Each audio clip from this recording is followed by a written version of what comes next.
Hola, ¿cómo están? Espero que anden bien. Lo que vamos a ver son fuerzas que producen rotaciones. Un cuerpo tiene un movimiento de rotación cuando cualquiera de sus puntos que estén a una distancia distinta de cero de su eje de rotación describen una circunferencia. Cuando un cuerpo tiene un movimiento de rotación, tiene, si recuerdan que lo vimos en quinto año, es una velocidad angular. Y esa velocidad angular es un vector que pasa por el eje de rotación. Tiene la dirección del eje de rotación. Y lo representábamos con la letra omega mayúscula. Esa velocidad angular que pasa por el eje de rotación también tiene un sentido. Y una forma de recordar el sentido de esa velocidad angular es, bueno, con una regla que se llama regla de la mano derecha, que si yo con mis dedos señalo la dirección en que gira el cuerpo, el dedo pulgar me indica el sentido de la velocidad angular. ¿Sí? Si gira para allá, la velocidad angular es hacia allá, y si gira para allá, la velocidad angular es hacia allá. ¿Sí? O visto de frente, también una velocidad angular positiva es aquella que gira en contra de las agujas del reloj, y una velocidad angular negativa es la que gira a favor de las agujas del reloj. Bueno, vamos a ver qué es lo que produce esas rotaciones. ¿Qué hace que un cuerpo que está en reposo empiece a tener un movimiento giratorio de rotación? Cuando nosotros ponemos a girar algo, si ustedes abren una canilla, por ejemplo, o si ustedes mueven un destornillador, o también puede ser que si ustedes giran el volante de un auto, entonces esos casos se van a dar cuenta de que ustedes aplican dos fuerzas paralelas y de sentido contrario. Es decir, si yo agarro el volante con las dos manos, con una mano hago fuerza para abajo y con otra para arriba. Y doblo, ¿sí?, hacia la derecha. Si ustedes agarran una canilla, con un dedo hacen fuerza para un lado, con el otro para el otro, ¿sí?, y la canilla empieza a girar. Otro ejemplo podría ser de, si ustedes van en bicicleta, un pedal hace hacia abajo y otro pedal hace hacia arriba, y eso produce un movimiento de rotación. ¿Sí? En todos los casos, lo que estamos haciendo es aplicando un par de fuerzas paralelas y de sentido contrario. En física, a ese par de fuerzas paralelas y de sentido contrario se lo llama cupla. Y la cupla va a ser la responsable de que un cuerpo tenga un movimiento de rotación, o que estaba en reposo comience a girar. Bueno, como les dije, una cupla es un par de fuerzas paralelas de igual magnitud y sentido opuesto. Esas fuerzas sí o sí están separadas una distancia. Si su distancia que las separa es cero, bueno, no se produce un giro. Estaríamos en presencia de dos fuerzas colineales de sentido opuesto que se restarían y no producirían ningún efecto. En este caso tengo un cuerpo en el cual se le aplican dos fuerzas, F1 y F2, y este objeto o este cuerpo visto de arriba, la cupla lo que le provocaría es un giro en este sentido, es decir, en contra de las agujas del reloj, por lo tanto sería una velocidad angular positiva. Le provocaría lo que se llama un momento positivo en física. ¿Por qué momento? Porque la cupla tiene una intensidad. Así como una fuerza tiene una intensidad, la cupla tiene una intensidad. Y se lo llama momento de la cupla, o torque también, o momento de una fuerza. Bueno, vamos a ver qué es eso.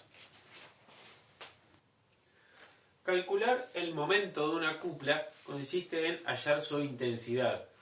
Y el momento de esa cupla no solo depende de la fuerza que estemos aplicando, sino también de la distancia al centro de giro.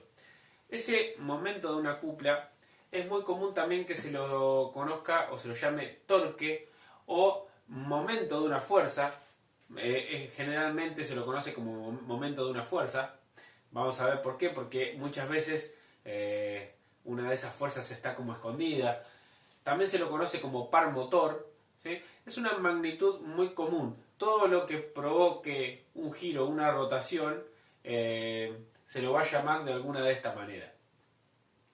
Cuando nosotros aplicamos dos fuerzas paralelas y sentido contrario, tenemos una distancia al centro de giro, ¿sí?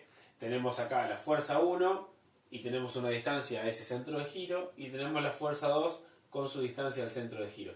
El momento yo tengo que calcularlo haciendo fuerza por distancia, porque depende tanto de la fuerza como de la distancia. Cuando más fuerza yo aplico, más rotación produzco, pero cuando mayor es esa distancia, con mayor facilidad también produzco la rotación. Bueno, entonces, ¿cómo se calcula ese momento? Bueno, el momento, en este caso, va a ser fuerza 1 por distancia 1 más fuerza 2 por distancia 2. Ahora, esas dos fuerzas son iguales. Por lo tanto, yo podría sacar como factor común F, porque F1 y F2 son iguales, ¿sí? Por definición de cupla, es un par de fuerzas paralelas de igual magnitud y sentido contrario. Como son de igual magnitud, F1 y F2 son iguales. Por lo tanto, yo puedo sacar factor común F. Y si saco factor común F, me queda entre paréntesis distancia 1 más distancia 2. Fíjense que si hago distributiva, esto por esto me queda lo de arriba y esto por esto me queda esto, ¿sí? Por lo tanto, distancia 1 más distancia 2 es la distancia total. Esto, la suma de ambas, es la distancia total. Por lo tanto, el momento de esa cupla lo puedo calcular también haciendo una de esas fuerzas por la distancia que las separa. Le voy a poner distancia total para diferenciarla. Es decir, el momento lo puedo calcular. Puedo calcular el producto de esta por la distancia del centro de giro más el producto de esta por la distancia del centro de giro. Pero también puedo elegir una de las dos y multiplicarla por la distancia que la separa. ¿Sí? Esta fórmula es más común, es de fácil aplicación. Van a ver que en los ejercicios que hagamos simplemente es aplicar esta fórmula, no mucho más que eso. Pero muchas veces en una cupla, una de las fuerzas a veces suele estar escondida. Por eso de ahí que usemos muy seguramente esta fórmula. Bueno, cuando producimos un giro o hacemos una cupla, alguien puede argumentar de que yo puedo hacer un giro con una mano sola. Por ejemplo, si yo muevo el volante con una sola mano, estoy produciendo un giro y no estoy aplicando dos fuerzas, estoy aplicando una. Bueno, lo mismo ocurre en la bicicleta. Yo puedo decir, yo hago fuerza para abajo con una pierna y el giro se produce, no hago fuerza para arriba con la otra. Bueno, sí, pero la cupla siempre está. Y siempre que un cuerpo está en rotación, la cupla puede estar más o menos escondida, pero siempre está. Cuando yo presiono el pedal hacia abajo de mi bicicleta, el otro pedal sube con la misma fuerza. Por lo tanto, las dos fuerzas siempre están. Si yo muevo el volante hacia un lado con una mano, del otro lado baja con la misma fuerza que el otro lado sube. Por lo tanto, la cupla siempre está. Siempre que se produzca un giro, esa cupla va a estar. Cuando yo abro una puerta, por ejemplo, la puerta está girando sobre sus bisagras. Y yo estoy aplicando una fuerza sola. ¿Dónde está la otra fuerza de la cupla? Bueno, cuando yo abro una puerta, aplico una fuerza. La otra fuerza es una reacción que la puerta hace sobre las bisagras, es decir, sobre el marco y sobre el eje de rotación. Por lo tanto, es una cupla un poco escondida. Y entonces en esos casos, a esa fuerza no la tengo en cuenta, simplemente tengo en cuenta la fuerza que yo hago. Entonces, conociendo la fuerza que yo hago y la distancia al centro de giro, puedo calcular el momento de la cupla con la fórmula que hallamos recién, haciendo fuerza por distancia. Un ejemplo muy común es, por ejemplo, si yo quiero ajustar o aflojar un tornillo, una tuerca. Si yo tengo una llave con una tuerca, como acá tengo mi esquema, yo cuando aprieto hago una sola fuerza, no estoy haciendo dos. Sin embargo, la otra fuerza la hace la reacción de la llave justo sobre el eje de rotación.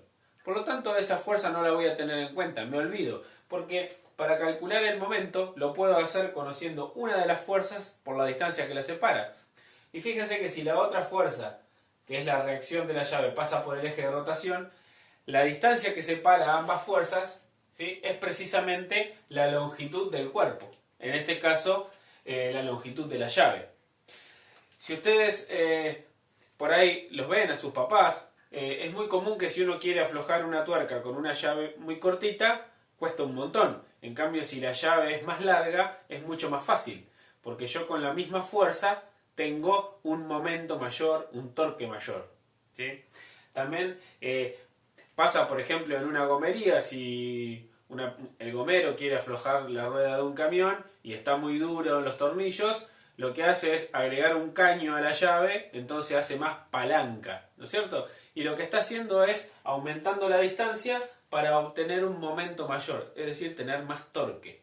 Cuando uno hace palanca, lo que está haciendo en definitiva es un momento, ¿sí? Bueno, por ejemplo, en este caso, vamos a darle valores a mi ejemplo. Supongamos que yo ajusto mi tuerca con una fuerza de 20 newtons. Y mi herramienta tiene una longitud de 30 centímetros. ¿Sí? Si tiene una longitud de 30 centímetros, para expresarlo en metros, 30 centímetros son 0,3 metros. ¿No?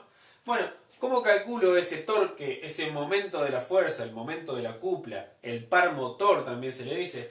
Bueno, simplemente tengo que hacer fuerza por distancia.